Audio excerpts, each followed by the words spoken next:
લોકોની પણ એક માંગ છે કે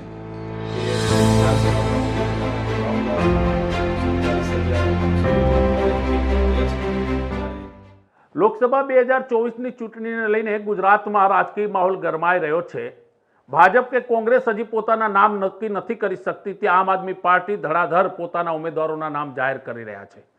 પહેલા ભરૂચ ઉપર ચૈતર વસાવાનું નામ જાહેર કર્યા બાદ આપ પાર્ટી દ્વારા ભાવનગરથી ઉમેશ મકવાણાનું નામ જાહેર કર્યું અને હવે આપે નગરે ઘા માર્યો છે બારડોલીમાં।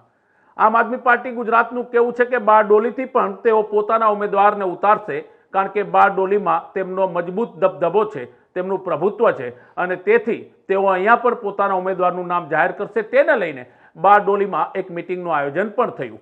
આપના કાર્યકરોને આપના ધારાસભ્ય ચૈતર વસાવા અને સંગઠન મંત્રી મનોજ સોરઠિયાએ માર્ગદર્શન આપ્યું। મતલબ સાફ છે કે 2024ની ચૂંટણીમાં આમ આદમી પાર્ટી અલગ રીતના પોતાની રણનીતિ બનાવી ગુજરાતની જનતાની સામે જઈ રહી છે અને ખાસ કરીને તેઓ એવું માની રહ્યા છે કે તેઓ ભાજપને ટક્કર આપવા કોંગ્રેસ કરતા પણ મજબૂત છે।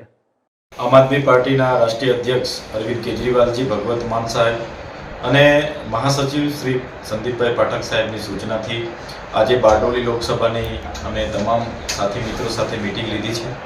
આવનાર દિવસોમાં ઇન્ડિયા એલાયન્સના ગઠબંધનમાં અમારી બારડોલી લોકસભાની સીટ પણ અમે માગી છે, ત્યારે અહીંયા અમારા જેટલા પણ ઉમેદવારો જે ઈચ્છા વ્યક્ત કરે છે એમની સાથે અમે 1 by 1 ચર્ચા પણ કરવાના છે અને સાથે તમામ સંગઠનોના સાથી મિત્રો સાથે તંદુરસ્ત અમારી ચર્ચા થઈ છે। આવનાર દિવસોમાં ઇન્ડિયા એલાયન્સ ગઠબંધનમાં બારડોલી લોકસભા પરથી અમારા ઉમેદવાર હશે અને અમે પૂરી તાકાતથી એ ઉમેદવારને અહીંથી લોકસભામાં મોકલીએ એ તરફ અમારા રણનીતિ હશે।